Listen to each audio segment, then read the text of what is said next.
السلام علیکم ورحمۃ اللہ وبرکاتہ۔ پیارے دوستو، جیسا کہ آپ کو معلوم ہے کہ فرعون ایک ظالم بادشاہ تھا اور اپنی حکمت، اپنی بادشاہت بچانے کے لیے اس نے بنی اسرائیل کے ہزار بچوں کو ذبح کر ڈالا، ہزار بچوں کو اس نے قتل کر ڈالا، کیونکہ ماہر نجوم نے اس کو بتلایا کہ ایک بچہ بنی اسرائیل میں پیدا ہوگا جو تجھے اور تیری حکمت کو تباہ و برباد کر دے گا۔ اس ڈر سے اس نے بنی اسرائیل میں جو بھی بچہ پیدا ہوتا اپنے کارندوں کو حکم دیا تھا کہ اس بچے کو اسی وقت ذبح کر دیا جائے، اسی وقت قتل کر دیا جائے۔ لیکن یہ اس بدبخت کی ایک سوچ تھی، اور دوسری طرف قدرت کی شان یہ ہے کہ جس بچے کے ہاتھوں سے، جس بچے کے ذریعہ سے فرعون اور اس کی حکمت نے تباہ و برباد ہونا تھا، اللہ تعالیٰ نے اس بچے کی پرورش فرعون کے گھر میں رکھ دی کہ حضرت موسیٰ علیہ السلام جب پیدا ہوئے تو ان کی والدہ نے ایک صندوق میں ڈال کر حضرت موسیٰ علیہ السلام کو دریا کے حوالے کر دیا۔ اب اس صندوق کو فرعون کے کارندوں نے اس صندوق کو دیکھا اور اس صندوق کو پکڑا اور اس صندوق کو کھولا۔ دیکھتے ہیں کہ ایک صاحب جمال بچہ بیٹھا ہے۔ انہوں نے اس بچے کو قتل کرنے کی کوشش کی، لیکن فرعون کی بیوی نے جب اس بچے کو دیکھا تو اس کی پرورش پر فرعون کی بیوی نے اصرار کیا۔ بالآخر فرعون کی بیوی کے اصرار پر اس بچے کی پرورش، حضرت موسیٰ علیہ السلام کی پرورش اللہ رب العزت نے فرعون کے گھر میں رکھ دی، اور پھر فرعون اور اس کی حکمت حضرت موسیٰ علیہ السلام کے ذریعہ سے، حضرت موسیٰ علیہ السلام کے ہاتھ سے فرعون اور اس کی حکمت تباہ و برباد ہوئی، فرعون غرق ہوا۔ اسی طرح فرعون کو جب خبر ملتی، کوئی اسے اطلاع دیتا کہ آپ کو فلان شخص خدا نہیں مانتا، رب نہیں مانتا، تو فرعون اس شخص کو ایک دیگ کو آگ پر رکھتا۔ جب وہ دیگ آگ کی طرح ہو جاتی تو اس شخص کو فرعون اس دیگ میں ڈال کر اس کو جلا کر راکھ کر دیتا۔ فرعون کی بیٹی کی ایک خادمہ تھی کہ جس نے خفیہ ایمان لایا ہوا تھا۔ جب فرعون کو خبر ملی تو فرعون نے اپنے کارندوں سے کہا کہ ایک دیگ کو آگ پر رکھو، جب وہ دیگ آگ کی طرح ہو جائے، انگارہ بن جائے، تو پھر اس خادمہ اور اس خادمہ کے بچوں کو اس دیگ میں ڈال دو۔ جب آگ شعلے بلند کرنے لگی، اس کے اوپر دیگ کو رکھا گیا۔ جب دیگ آگ کی طرح ہو گئی تو فرعون نے حکم دیا کہ اس لونڈی، اس باندی، اس خادمہ کے پہلے بچے کو اس دیگ میں ڈال دیا جائے۔ پھر دوسرے بچے کو دیگ میں ڈال دیا گیا، پھر تیسرے بچے کو دیگ میں ڈال دیا گیا۔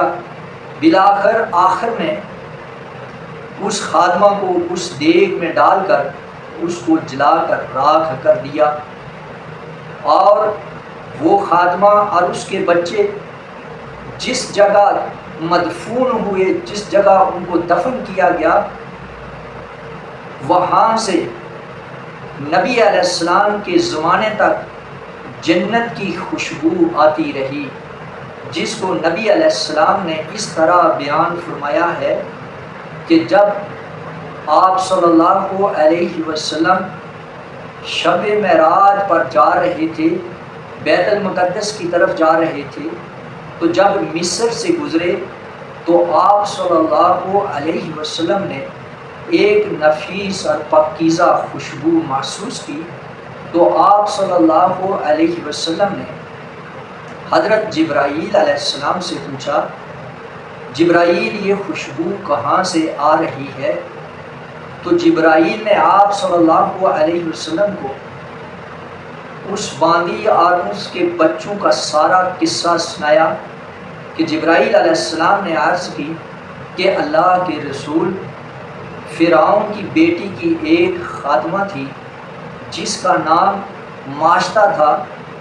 ایک دن فرعون کی بیٹی کو کنگھی کر رہی تھی کہ وہ کنگھی اچانک گر گئی، تو اس نے اس کنگھی کو اٹھاتے ہوئے بسم اللہ یعنی اللہ کا نام لیا، یعنی بسم اللہ پڑھ کر اس کنگھی کو اٹھایا۔ جب فرعون کی بیٹی نے یہ الفاظ سنے تو فرعون کی بیٹی نے اس خادمہ سے پوچھا کہ کیا تم میرے والد کو رب نہیں مانتی ہو؟ کیا میرے ابو کو رب نہیں مانتی ہو اور کسی اور کو رب مانتی ہو؟ تو اس خادمہ نے مثبت انداز میں جواب دیا کہ میں تمہارے والد کو رب نہیں مانتی ہوں، بلکہ میرا اور تیرا اور تیرے والد کا رب وہ ہے جو ہم سب کو روزی دیتا ہے، رزق دیتا ہے۔ جب فرعون کی بیٹی نے اس کے یہ کلمات سنے، یہ گفتگو سنی، تو اس نے اپنے ابو، اپنے بدبخت والد فرعون کو اس چیز کی خبر دی کہ ہماری خادمہ آپ کو تو رب نہیں مانتی ہے۔ تو فرعون نے اس خادمہ کو بلایا اور اس خادمہ سے پوچھا کہ کیا واقعی تو مجھے اپنا رب نہیں مانتی ہے؟ تو اس خادمہ نے وہی جواب دیا کہ میرا اور آپ کا اور آپ کی بیٹی کا رب وہ ہے جو ہم سب کو رزق دیتا ہے۔ جب اس نے خادمہ کے یہ الفاظ سنے تو وہ غصے سے لال پیلا ہو گیا اور اس نے اپنے کارندوں کو حکم دیا کہ ایک دیگ کو لاؤ اور اس کو آگ پر رکھ دو، اور وہ دیگ لاؤ جو تانبے کی دیگ ہو۔ جب وہ آگ پر آگ کی طرح ہو جائے تو اس وقت مجھے بتلا دو۔ چنانچہ اسی طرح کیا گیا۔ جب تانبے کی دیگ کو آگ پر رکھا گیا، جب وہ دیگ آگ کی طرح بن گئی تو فرعون نے حکم دیا کہ اس کے پہلے بچے کو اس دیگ میں اس کے سامنے ڈال دو۔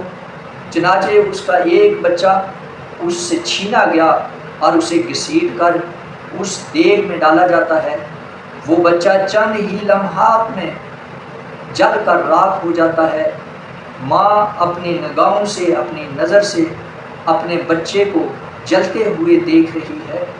پھر جب وہ جل کر راکھ ہو جاتا ہے، پھر اس کے دوسرے بچے کو ماں کے سامنے دیگ میں ڈالا جاتا ہے۔ اس طرح دوسرا بچہ بھی جل کر راکھ ہو جاتا ہے۔ اور تیسرا وہ بچہ تھا جو اس وقت اس خادمہ کی چھاتی پر دودھ پی رہا تھا۔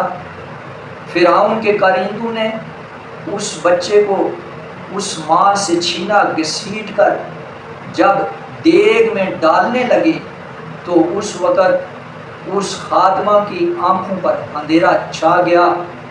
وہ عورت تھوڑی سی متزلزل ہوئی۔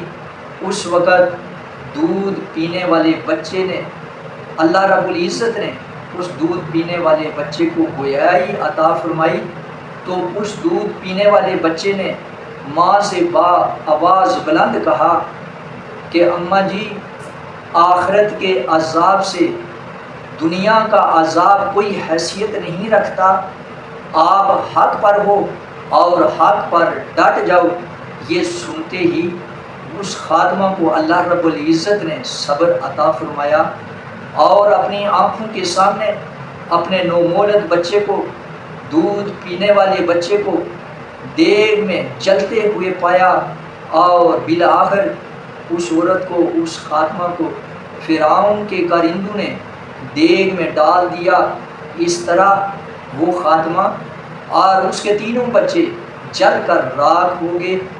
اے اللہ کے رسول، یہ اس عورت اور اس کے بچوں کی قبر سے یہ خوشبو، جنت کی خوشبو آ رہی ہے، جو فرعون کے زمانے میں جس عورت نے اللہ پر ایمان لایا تھا اور فرعون نے اس کو جلتی ہوئی آگ میں دیگ میں ڈال کر اس کو شہید کر دیا تھا۔